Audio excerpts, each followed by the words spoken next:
Hi, I'm Walt Rollo, and welcome to Be Not Afraid, a Catholic Perspective. On the last few shows, this being the fourth one, we've dealt primarily with Catholic issues. But as I said at the outset of this show, we're going to be dealing with matters that affect not only Catholics, but people of all faiths. And tonight is going to be one of those. And what we're going to be talking about is abortions. And joining me tonight is Liberty Pike of the Oregon Right to Life. Liberty, thank you for having me on. Thank you for joining me. Thank you.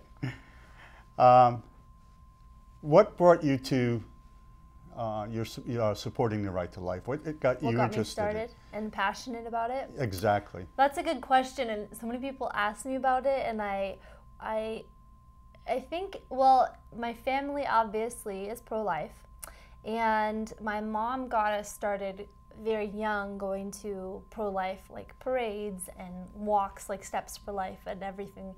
But when it really became real to me, I was, late teenager, and I was starting to really see what was happening with my friends as they were going out in the world, and they were hearing about the Planned Parenthood and the kind of brainwashing that they were getting, and I was just really concerned about them. I've always really had a passion for young girls, and I think that the pro-life ministry has just been a perfect opportunity for me to care for those women and to express my burden for them, and also to really be passionate for the unborn children too.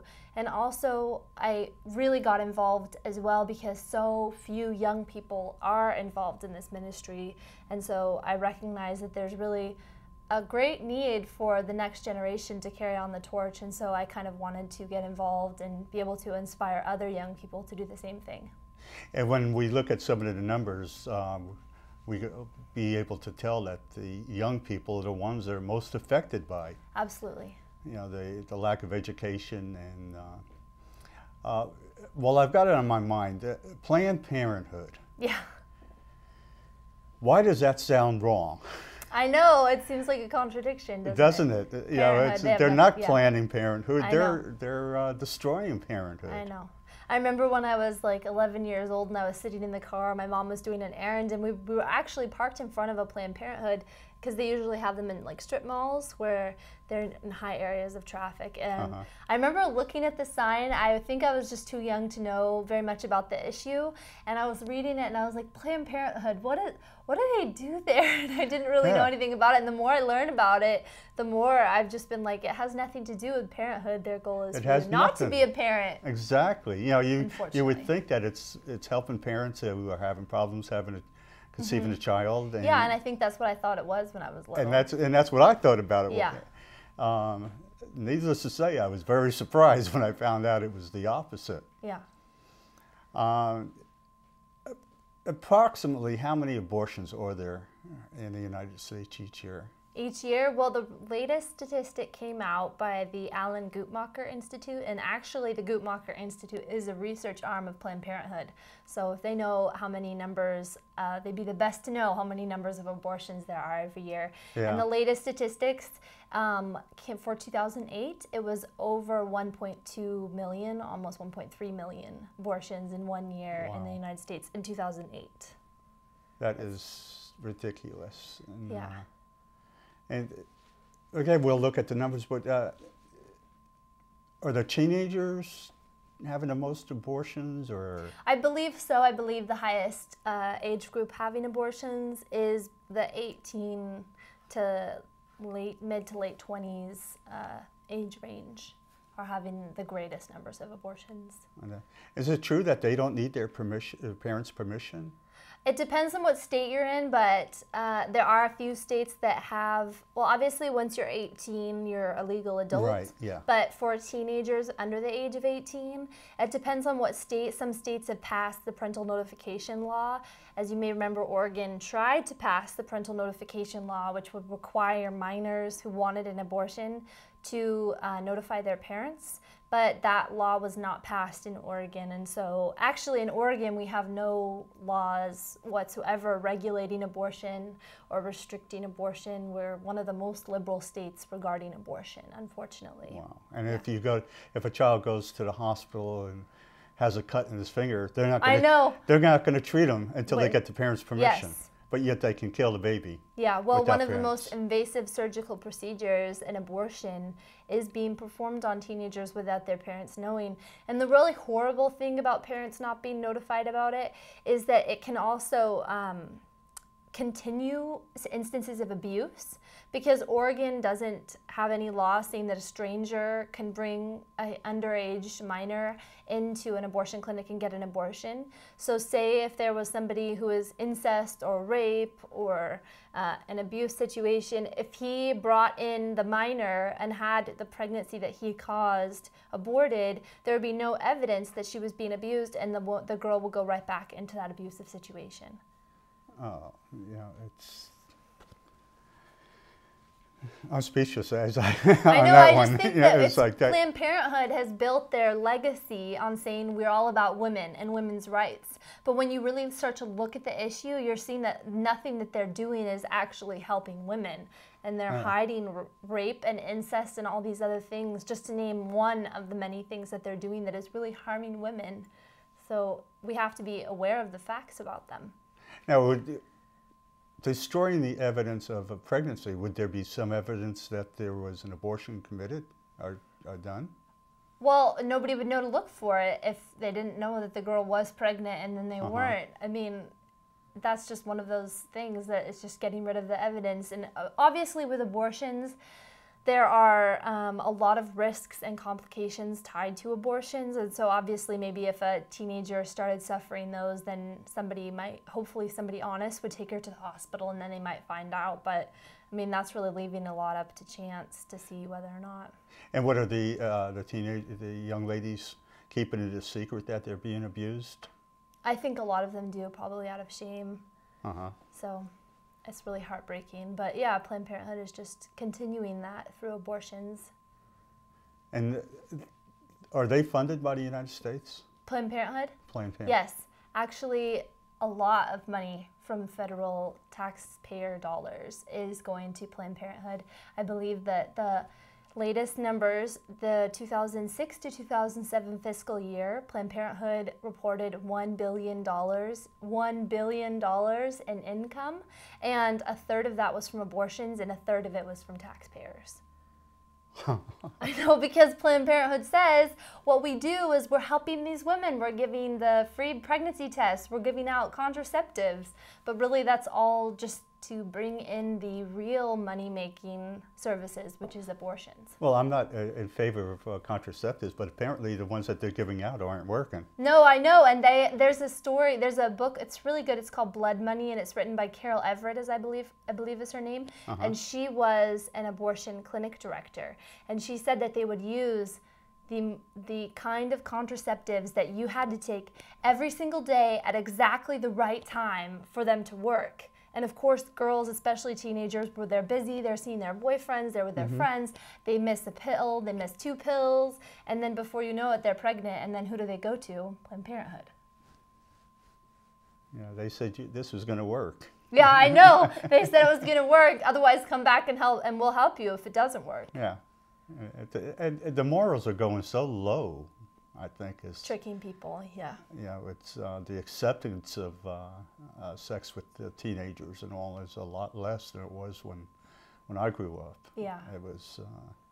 it's more common. It's more common, yeah. When I grew up, we bragged about it and never had any sexual relations, but now they're bragging about it, and they actually are. Yeah. And they're advertising it. Yeah.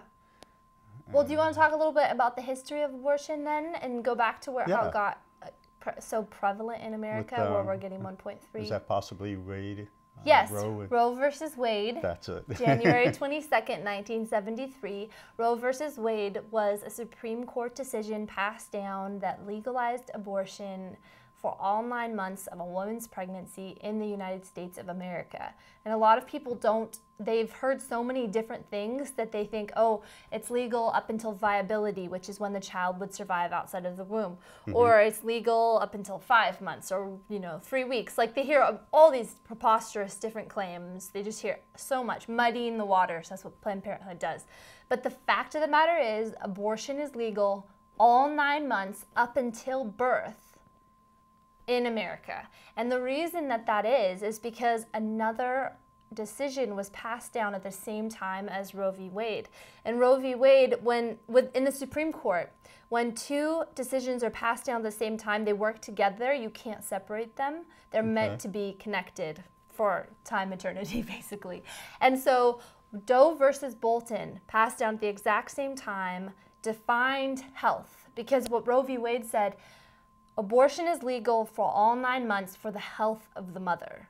And so what Doe versus Bolton did was defined health. And they basically just made it this huge loophole. And they said medical reasons, emotional, physical, familial, social, all these different reasons. And they said that it was between the woman and her medical consultation, basically. That was the wording that they used, to decide if it was for the health of the woman. And guess who that medical consultant is? The abortionist. The abortionist who stands to gain monetarily by coming up with a health reason for the woman to have the abortion. And so that's something that is really important for people to actually look at the legal wording and be aware that it is all 9 months. All 9 months. But that is changing. Some states, they're passing laws. There's 5 states now, Alabama, Kansas, Nebraska, Idaho, and then I forget the last one, who are passing the pain when an unborn child can feel pain, you're not allowed to abort them. And the latest medical research is that it's about 18 weeks is when an unborn child can start to feel pain. And so those states have said it's illegal to abort them except for the life of the mother. After the 20 weeks, the 18 weeks. And so that's progress, but the problem is that the federal ruling is still in place. And they can change that at any time. The federal, as far as the states. Yeah, well, I mean, the federal supersedes states, and so Right. it's great that the states are doing this, and there needs to be as many restrictions as possible on abortion to prevent women from getting abortions, but Roe v. Wade is still there, and it's still working, so. Yeah. Now, we talked before the show, talking about the pain of the baby. There is a documentary showing the stress and the pain that a baby is going through, isn't there? Yeah, it's called The Silent Scream, and it was by Dr. Bernard Nathanson, and he was an abortionist, very, very, very prevalent abortionist who converted to pro-life. And he created this film. It's actually an ultrasound of an abortion procedure while it's being done. And so if anybody I haven't been able to watch it. I just know that it would be completely heartbreaking, but it does show, I've heard that when the medical instruments are inserted into the womb, the child actually tries to get away from it, responding to that intrusion and that pain. So it's quite heartbreaking for people. It's especially upsetting because the pro-choice rhetoric is that, oh, it's just a lump of tissue, it's just a mass, you just need to get rid of it, and then everything will be back to normal, when that certainly isn't the case. It definitely isn't. Mention stem cell just for a second. They're taking live cells. So something must be alive in there. Yeah, that's true. Yeah, stem cell is really sad. And the thing that we need to be aware about stem cell, that isn't my area of expertise, but what I do know about it is that there haven't been any positive things that have been done with fetal stem cells tissue, but there's a huge list of what adult stem cells tissue. It's very successful. It's very successful, but that's not the one that they talk about. They talk about how many advances they're making in fetal stem cell tissue, which isn't the case.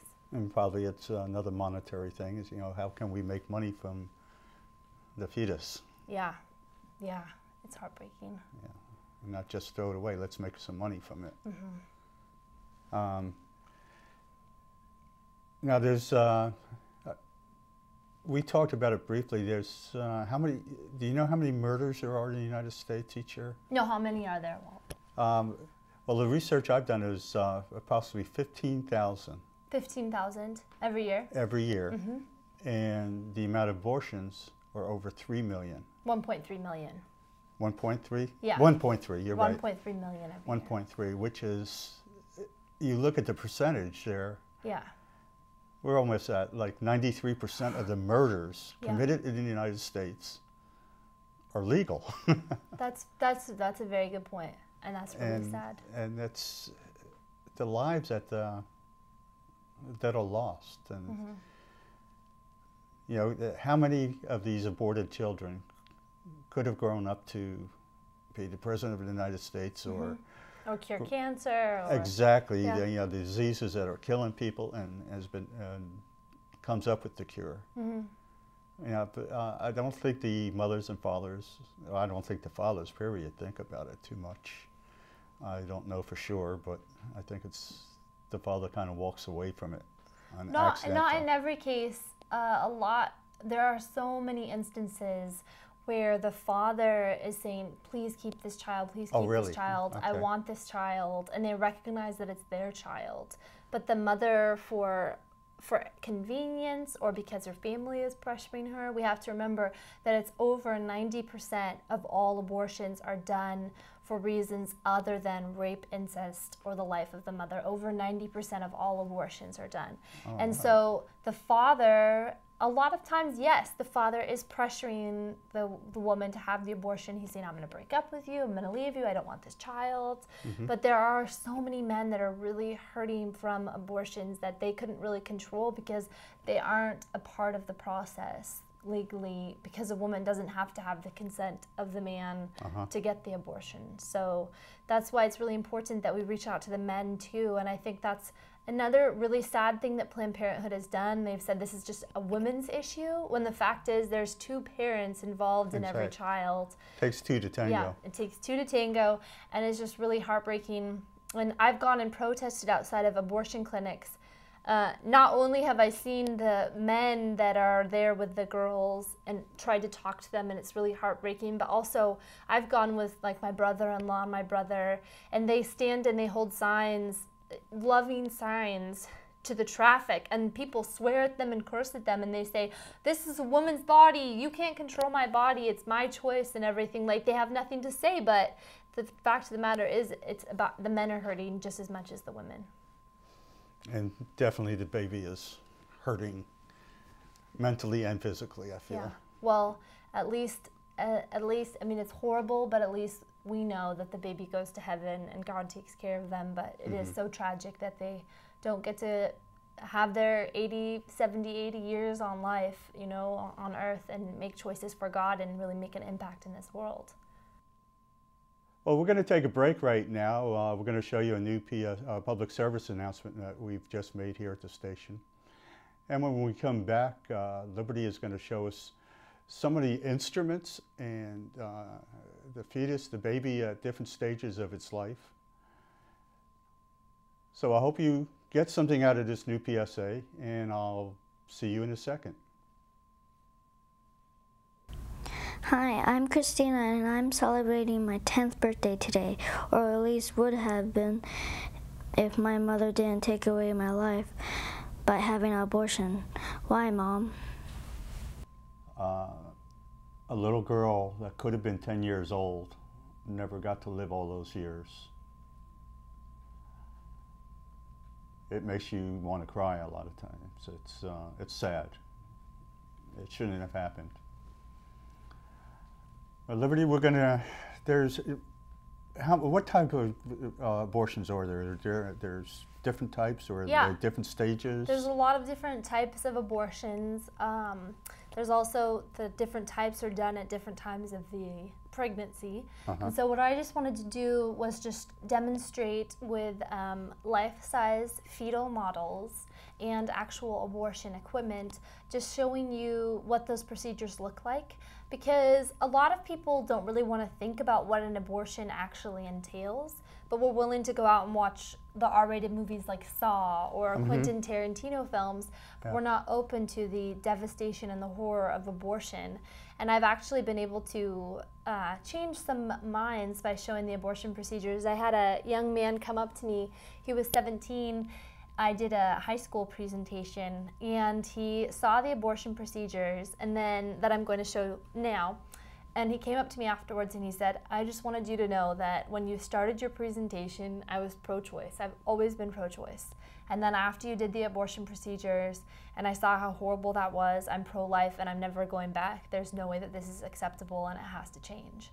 So That's it's great. just really important for people to be educated, and that's what I do at Oregon Right to Life. I go around and I speak to people just to show them the facts and let them be aware, because there's so much hype and there's so much muddying of the waters and all these good sounding words like women's rights going back and forth. And so I think it's important to really see what's happening and what abortion actually means. And it takes less money to educate people Yeah. about abortion than it does for abortion. Well, and we also don't think about the long-term effects of abortion. Lots of Right. women suffer from depression, relationship problems. Lots of women commit suicide. There's Exactly. miscarriages, all sorts of risks and complications from abortion that aren't even considered because they want to get rid of the problem that's right now. And Yeah, I don't think about the future. yeah, it's really heartbreaking. You know, it was Gone with the Wind.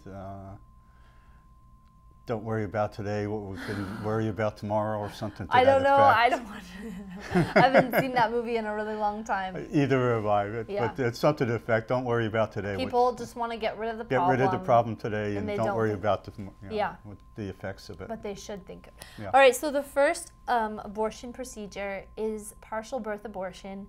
And this is a life-size, I think this one is 26 weeks old. Do you want to hold it and see? And that's the actual weight. Actual weight. Actual weight. Wow. Those are rubber and plasticine models.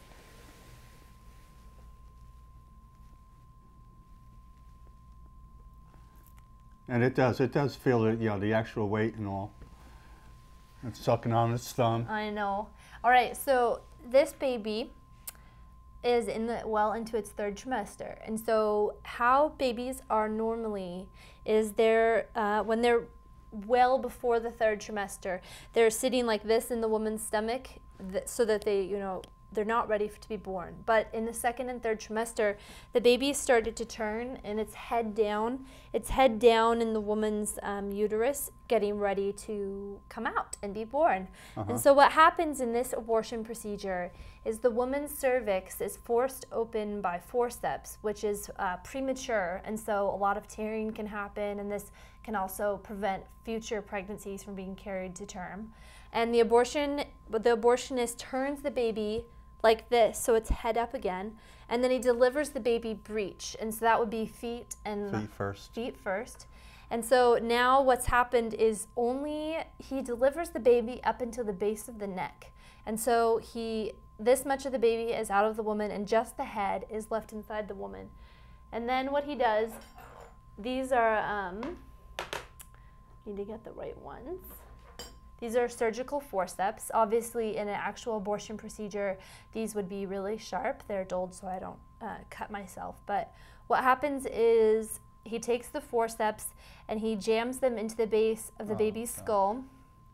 Then he opens the forceps to create a hole. Then what he does is he takes his vacuum. He takes the tube and he puts the tube up into the hole in the baby's skull, and he sucks the baby's brains out. And then he crushes the skull and delivers the dead baby. And this abortion procedure is really harmful to the mother because first her cervix is forced open, then the baby is delivered breech, which is also dangerous. And also when the baby's skull is fractured to get it out, a lot of times pieces of the skull can be left inside the woman, which can cause infection or it can slice open her uterus and she could bleed to death. Also, infection is really a high complication in this type of abortion. So that's partial birth abortion, and that's performed on babies in the second and third trimesters. How many states allow this? It's not currently allowed in the United States. President Bush passed a ban on it in 2003, and it was upheld by the Supreme Court in 2007. But President Obama has vowed that he was going to repeal this ban, saying that it was really important for women to have access to this really horrific abortion procedure. So that's something that we need to be keeping an eye on. The next... So, let me get that. So President Obama wants this? Yes, yes. The Democratic Party wants this type of horror to be done again in the United States. We don't support any particular parties and all, but well, there's Republicans too that want it. I know. Republicans do? I know. Well, there are some. This is I mean, there's president. people everywhere. I know. I mean, I'm just saying, as a rule, it's Democrats want it. The Republicans are trying to fight it. But I mean, the thing is, people just don't realize what's involved in partial birth abortion, and when they do, then it's really hard for them to still support it. So it's just a really upsetting procedure. But it's not the only one. The next procedure is dilation and evacuation, and this fetal model, I believe, I want to say it's 18 weeks. The dilation and evacuation happens between before the 22nd week. And so what happens in this abortion procedure is, again, the mother's cervix is forced open. Then the abortionist takes his forceps again, and he goes up inside the woman's uterus, and he rips off pieces of the baby, so an arm, a leg, until the entire baby is dismembered. And then he would just suck out the womb with his vacuum to make sure that it was empty. This is also really high risk for the women because lots of times pieces of tissue can be left in her uterus, which will decay and cause major infections. Also, these forceps are really sharp, and so lots of times when he's reaching up there to pull a part of the baby off, he can reach and grab part of her uterus and rip that. Sometimes they can go through the uterus and pull in part of her bowel. This is just another demonstration of just how horrific abortion is to women too, and how it causes huge amounts of harm to women. The next abortion procedure is dilation and curettage, and this is performed on babies 12 to 15 weeks. And in dilation and curettage, what happens is, again, the woman's cervix is forced open so that the abortionist can go in there, and this is called a curette. In an abortion procedure, obviously the tip of this would be really sharp, and what happens is the abortionist takes his curette and he just cuts the baby up into pieces and sucks it out into a jar. And what I didn't mention about the dilation and evacuation is that for dilation and evacuation and dilation and curettage, it is the responsibility of some nurse to make sure that all of the baby is there, either in a jar or in a basin before it's disposed of, sometimes down the sink, sometimes as medical waste, sometimes in the dumpster. Again, a lot of times pieces of the baby is left behind.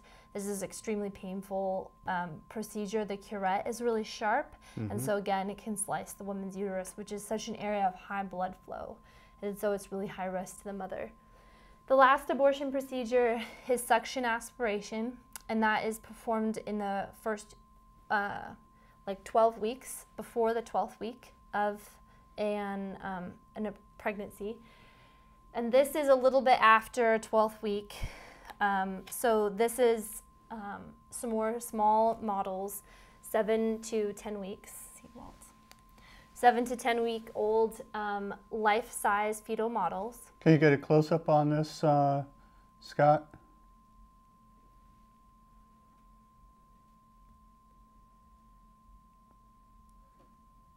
That's good.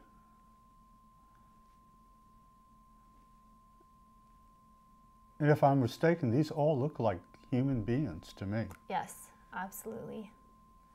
I think it's also really important for people to remember that from the age of conception, everything is present. If it is not stopped, the procedure is not stopped, everything is present for a fully formed human being to be born at the end of 9 months. And So the only logical place for us to say that life begins is conception, because there is no other point where it makes sense for us to say that life begins. Nothing else is added. You can't say implantation because it's just another part of the growing process. So the final abortion procedure is suction aspiration, and I've been showing this with the other procedures, but what this is a suction tube, and there's a number on it that says 10, and so this is an actual abortion suction tube, and 10 means that up until the 10th week of pregnancy, this size tube can be used. And so basically what happens is the abortionist just sucks the baby into a jar, and it's disposed of as garbage. That's good. And at what stage could a baby survive? Be viable. Actually, I was just reading about that because the youngest ever infant was just born premature in Germany, and she is still surviving. She was born at 21 weeks. 21 weeks of age. And then another baby was born, I think it's in Britain, at 23 weeks of age, when the doctors told his parents, this baby will never survive. You need to abort it. If it's born now, it won't survive. And it's at home, and it's improving and growing. And which one would be 21 weeks? None of these are exactly 21 weeks. I think this one would be between these two. Okay. So this is a child that could survive outside the womb. Yeah, premature babies are just incredibly small. I mean, they can often fit in just the palms of your hands. And the medical procedures of the knowledge that the medical professions have gained helps survive these babies survive. And it's only improving. The viability age is getting younger and younger, as opposed to older. I mean, it used to be that obviously a child that was born a month premature back in frontier days couldn't survive, but nowadays babies are surviving younger and younger. But still, the really important thing to remember is that even though the viability age is getting younger and younger, abortion is still allowed up until 9 months of pregnancy. 9 months. Until birth, until the child comes out. And that's another thing that's really important to note, like with partial birth abortion, if the doctor were to deliver the baby completely, and not just leave the head in, if he were to deliver the baby completely and then perform the procedure, he would have just committed a legally defined homicide. But the fact that just the baby's head is still inside the mother makes it a legally protected abortion. And also another thing, North Carolina just passed a law recognizing babies, unborn children, as second victims in a homicide. It's called Ethan's Law. A mother and her child were murdered. Obviously the child wasn't born yet, and the law was passed to recognize that as a second victim, yet abortion is still allowed. It contradicts each other. Yes. Like, you know, it's not alive here, but it's alive here. I mean, it's just the area is so gray, which is why it's so important to say black and white. Life begins at conception. They're born when they're born. God's will be over that, and we have no right to intervene at any point, because science is, I mean, even if they said at viability, then you can no longer abort it. A viability is changing all the time. Yeah. 3 years ago, a baby at 21 weeks probably wouldn't survive, but now they can. And we can't say, oh, now it's acceptable to kill those babies and not these babies, but 3 years ago, it was a completely different story. Exactly. You know, I wasn't going to get too graphic. I'm not going to get too graphic, but I am going to do this. Just imagine, this is the portion of the body hanging out of the uterus, and all that's left in it is a skull. This is, I don't even want to talk about it any further. I know, it's really upsetting. Partial birth abortion. To suck out its brain. I know. And then crush its head. And the thing that, this is partial birth abortion is horrible and awful, but so is dilation and evacuation and dilation and curettage.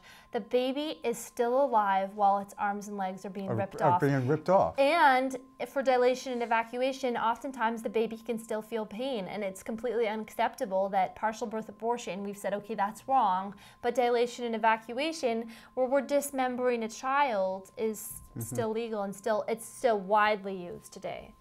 That's a shame.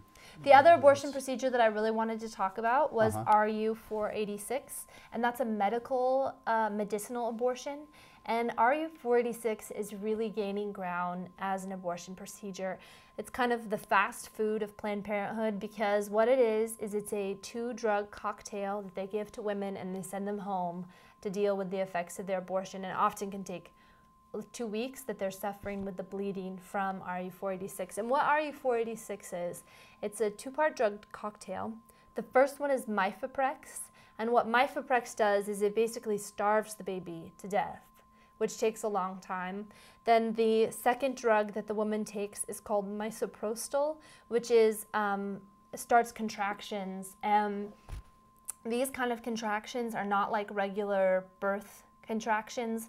They're extremely painful. There's a high amount of blood loss that happens, and that is told to women this is normal, bleeding is normal. So a lot of women have died. At least 14 women that we know of so far have died from RU486. Obviously, we don't know the full extent of that, because... Is that from the loss of blood? So what happens with RU486 is they can have loss of blood, or they can die from systematic, system-wide sepsis, which is infection. Okay. There's a story, her name is Holly Patterson. She was 20 years old. She was California blonde, athlete, scholar, had so much to live for, and she got RU486. And she was sent home, and they said bleeding is normal, pain is normal. She called the hospital on 3 consecutive days complaining of pain and just all over pain and a fever and everything. She went to the hospital, they gave her painkillers, and they sent her home. She went to the hospital the next night, and by the next morning she was dead from RU486. Because women are just told this is normal, the pain is normal, the blood loss is normal, and then they don't seek help, and the abortionist certainly doesn't want to hear from them. And so women are losing their lives from RU486. Not to mention that they're having to live with their abortions for so long, because it takes so much longer to occur than a regular surgical abortion. Now, have they definitely diagnosed the deaths because of the medications? RU486, yes, has caused those deaths. Because I wonder if they, what was that state again where a mother is murdered? In North Carolina, they passed Ethan's Law. I wonder if they can get that to where if the mother dies because of the medication, they can get it for homicide. It's so sad, because for both. Women are dying from abortion too. Here's the thing. The pro-abortion people say is that when abortion is illegal, women will die. Just thousands and thousands of women die. In 1972, I believe was the year, it was either 1970 or 1972, 39 women died from illegal abortions. In 1974, the year after it was passed, like 25 women died from legal abortions. The number didn't really go down, and the same number of women are still dying from abortions today. The reason that it's preposterous to say that if it's illegal, then women will die, is that the medical practice, or whatever medical field, has improved so much with penicillin. Women aren't dying anymore from these sort of things because they can take antibiotics and everything. So it's just another lie that we hear from Planned Parenthood saying women are going to die. The fact of the matter is that if abortion were illegal, what would happen was the numbers would just drastically drop. I mean, they're using the kind of logic that if I were to say to you, well, you know, murder should be legal because otherwise, I mean, I can't even explain that, you know, but that's what they're saying, is they're saying murder should be legal and then we'll be able to control it or something like that. Well, they were no good in the first place, so let's just murder them. No, because they're justifying something by saying in order to control this, it needs to be legal. So it's like saying in order to control murder, it needs to be legal, but it's just all that would, or rape. rape. You know, all that would happen is there'd be more rapes if it were legal. And that's the same thing with abortions. I mean, it has never been illegal for a pregnancy to be aborted to save the life of the mother, and it never will be, because it never will be illegal to save the life of the mother and have an abortion. But all these over 90% abortions in the U.S. are done for convenience reasons, and those could all be wiped out by making abortion illegal. And a lot of, well, I don't know how many, but also rape comes into it. But there's a lot of counseling. If they go to the counseling sessions that are provided, that helps them deal with it. Well, they don't want to deal. They don't want to carry the baby and be reminded of 9 months that they were Well, I raped think that's and another all. thing that Planned Parenthood tells us that's not necessarily true. Less than 1.5% of all abortions are done for rape, incest, or for the life of the mother. Less than 1.5% of 1.3 million abortions. And they've done studies about women that conceived out of rape or incest, which is very low. It's very rare that a woman could conceive out of rape. Because it's just so rare that women are fertile or ovulating. And so they've done studies about women who either did an abortion or didn't do an abortion following a rape. And it was like 80+% of women who aborted following a pregnancy from rape regretted it. And none of the women who didn't abort and either kept the child or gave it up to adoption, none of those women regretted keeping their child for the 9 months. Because here's the problem. If you've been raped, a horrible crime has been inflicted on you. But if you then abort that child, you are inflicting a horrible crime on someone else. And the women do eventually realize that. Maybe at first they'll feel relieved that the rapist child is no longer growing inside of them. But then they'll realize that it was a child, and not only was it a child, it was their child. No matter how it came to be, it was their child, and they allowed someone to murder it. And there's been quotes by women who have done this, and they say, I was able to get over the psychological harm of the rape, but I am still not over the murder of my child.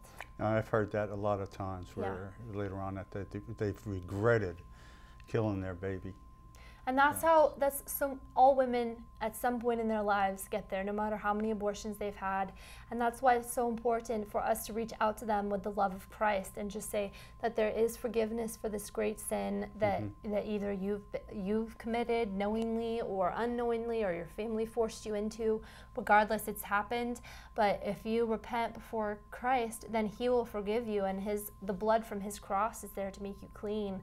And that's why there's so many healing groups that are available to women. And so I would just urge, if anybody who's watching this show has struggled with an abortion, I'd urge you to reach out to HEART, which is Healing After Abortion, or they can go onto ortl.org. That's Oregon Right to Life's website, ortl.org, and there's help that you can find on there, resources to go. There's this really cool, it's called Rachel's Vineyard. I think that's their website too. It's like rachelsvineyard.org, and they do retreats for men and women who have suffered the trauma of abortion, and that they can go and find healing at those retreats. Because the problem with abortion is that, like we were talking about earlier, it only compounds every problem. And women, usually when I go to my talks, a woman who's had an abortion, she comes and she shares her testimony.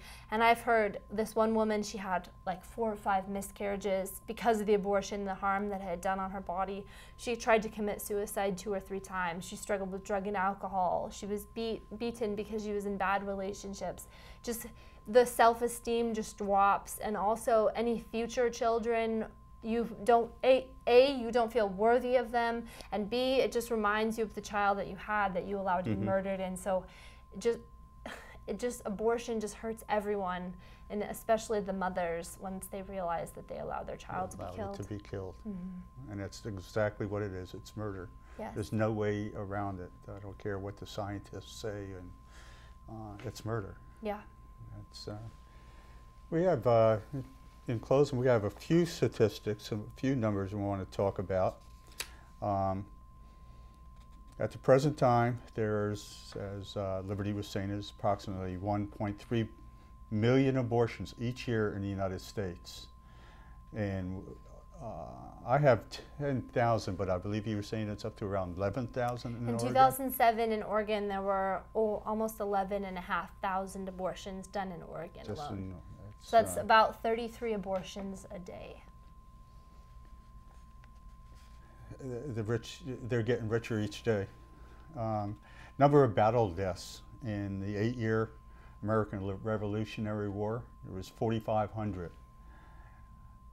The number of abortions each day in the United States is over 3,000 a day. 4,700 soldiers and military people died in Vietnam between 65 and 73.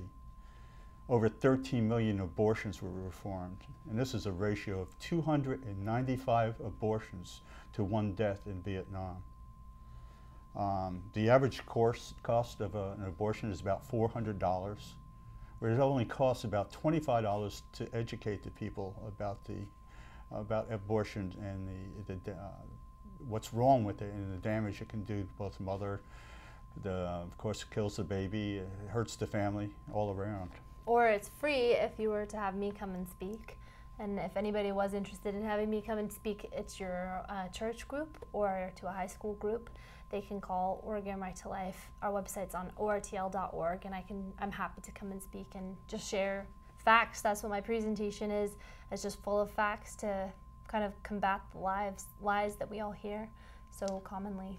And you were so eager, or at least your partners were eager to get you here, because you called up in last month and you were worried about whether or not you were supposed to be here last month for the show. I know, they forgot. Well, we're really busy, and so they weren't sure which day I was supposed to be here. So. But we got you at the right day. You got me here. Estimated gross domestic product gain of a baby saved from abortion is $25 million. The estimated total gross domestic product loss up to 2010 for 54 million abortions is $41 trillion. The United States has a problem with their debt right now. I think what $41 trillion would do for it. And up until 2040, it could be up to $400 trillion.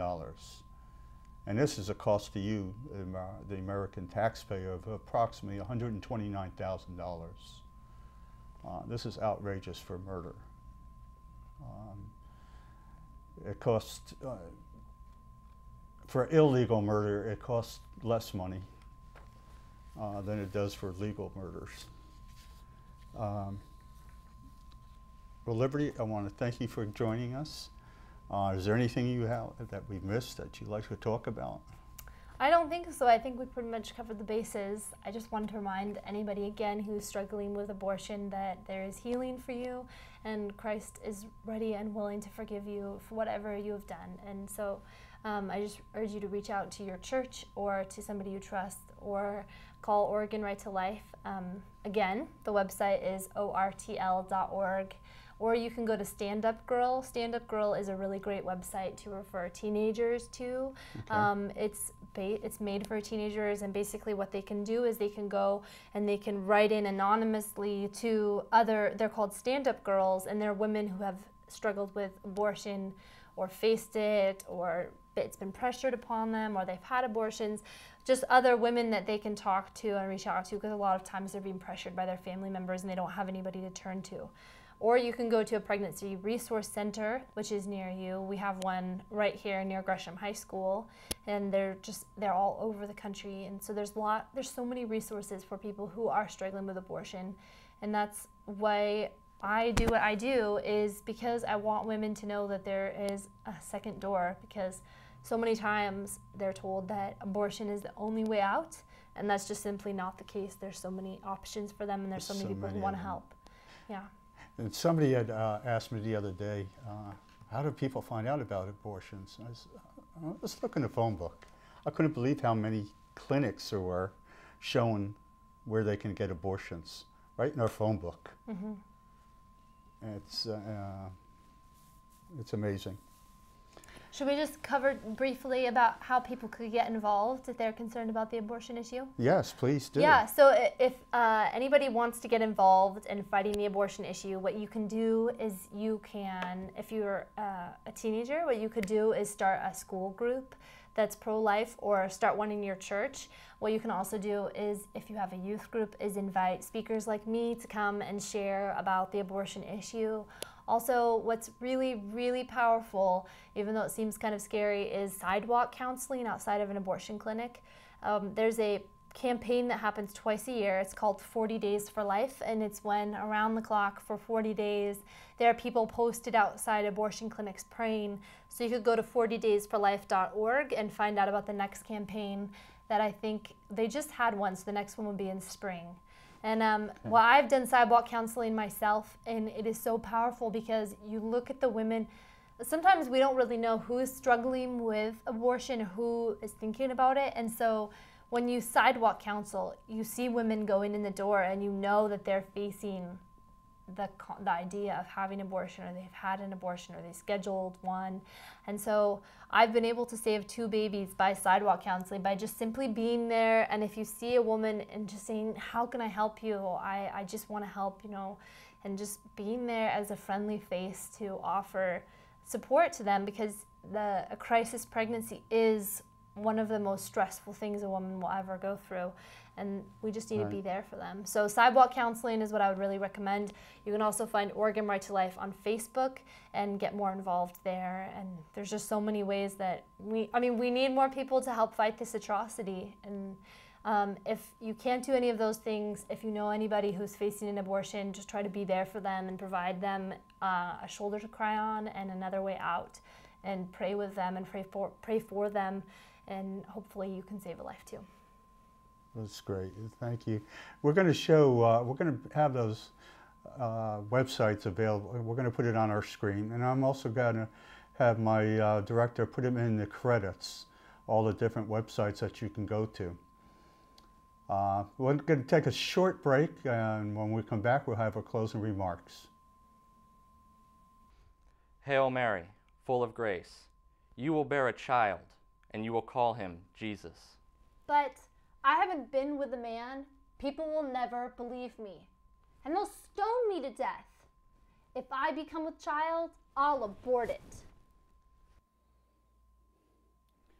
What if Mary had an abortion? What would this world be like without Jesus? A man who died for our sins.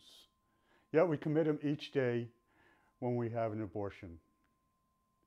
Please, give life. Don't take it away. Thank you.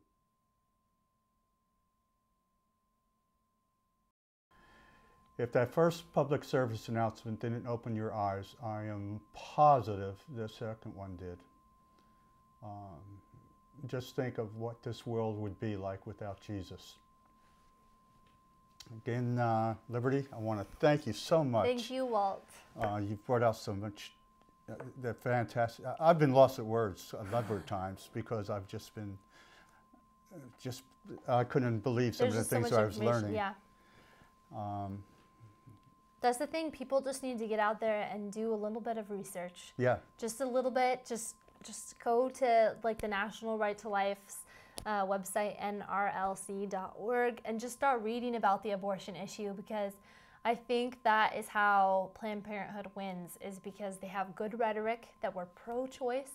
They don't say we're pro-abortion, we're pro-choice.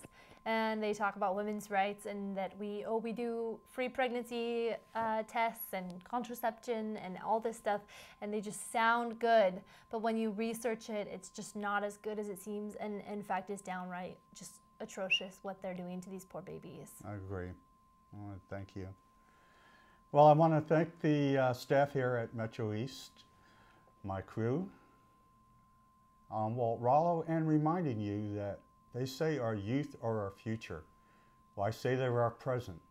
And if we don't take care of them now, what kind of future are we going to have? Thank you for watching. Good night, and God love you.